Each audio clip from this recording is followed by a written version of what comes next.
रहस्यमय बातें जो कि थी राजाओं के जमाने की।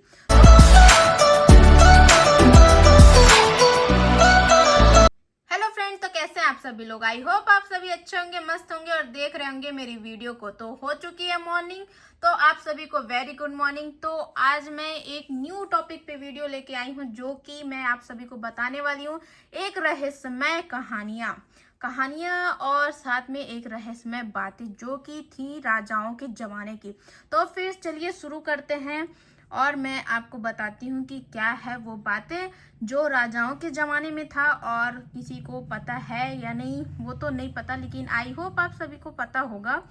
और फिर भी मैं आप सभी को एक्सप्लेन कर देती हूँ कि क्या है वो बातें और क्या होती थी राजाओं के ज़माने में जो आप सभी को पता ही नहीं हो। तो फिर मैं आपको बताती हूँ कि क्या था पहले के ज़माने में। राजाओं के ज़माने में हुआ ये करता था कि राजाएं दिन के समय में जाते थे युद्ध करने के लिए, और फिर जब युद्ध करके शाम को आते थे, कभी रात को चल देते थे या फिर कभी पूरा दिन पूरी रात युद्ध करते।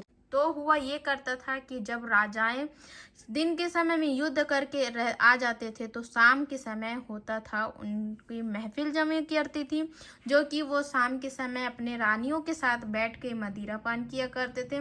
और उनकी महफिल जमाने के लिए वहाँ होती थी नृत्य करने वाली लड़कियाँ। नृत्य करने के लिए वहाँ बहुत सारी लड़कियां, बहुत सारी कन्या रहती थी, नृत्य भी करती थी, जो कि वीणा भी बजाती थी और साथ ही साथ उनके भोजन का प्रबंध भी करती थी, उनको जलपान भी कराया करते थे।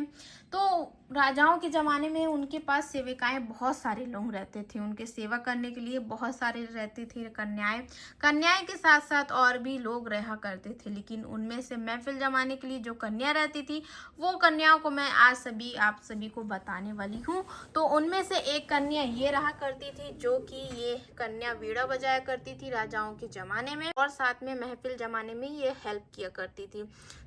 तो ये कन्या जो है, ये कन्या बजाती थी वीणा, आप देख सकते हो। और साथ ही जब ये कन्या वीणा बजाना स्टार्ट करती थी तो उनमें से और भी इसकी सखी सहेली ये नृत्य करना स्टार्ट कर देती थी, जो कि बहुत सुंदर प्रदर्शन दिया करती थी। तो ये कन्या नृत्य अपना प्रदर्शन करती थी, साथ में ही जब नृत्य प्रदर्शन होता रहता था और वीणा वगैरह बजता रहता था तो इनमें से और जो इनकी सखियां रहती थी वो जाती थी राजाओं के पास, राजाओं को पुष्प अर्पण करने के लिए। आप देख सकते हो इनके हाथ में पुष्प है और जाती थी राजाओं को पुष्प अर्पण करने के लिए। जब राजा ये सब नृत्य वगैरह देखते थे और वीणा वगैरह सुनते थे तो राजाओं को जब लग जाती थी भूख तो उनको भोजन कराने के लिए उनमें से एक सखियां लेके जाती थी राजाओं के पास मछली, जो कि तालाब से पकड़ के लेके आते थे और राजाओं को देते थे मछली खाने के लिए, और मछली खा के अपना भूख बुझाते थे। जब राजाएं मछली खाते थे, मछली खा के जब उन राजाओं के गले में मछली का कांटा फंस जाता तो इनमें से इनकी जो सखियां होती थी वो उनमें से एक सखियां लेके आती थी जल, जो कि ये कन्या थी, और ये कन्या लेके आती थी राजा के लिए जल और राजा को जलपान कराया करती थी। तो फिर ऐसा करके यही सब सखियां मिल के एक साथ सखियां मिल के राजाओं का महफिल जमाती थी, जो कि सेविकाएं करती थी। और उनके साथ होते थे ये रानियां के साथ साथ होते थे, जैसे राजाएं जब जाते थे युद्ध करने के लिए तो उनके पास होता था घोड़ा, हाथी, सब कुछ रहता था कि वो युद्ध में उनकी हेल्प करने पाए। तो राजाओं के पास होता था हाथी, जो कि ये रहा, और हाथी के साथ साथ रहता था घोड़ा।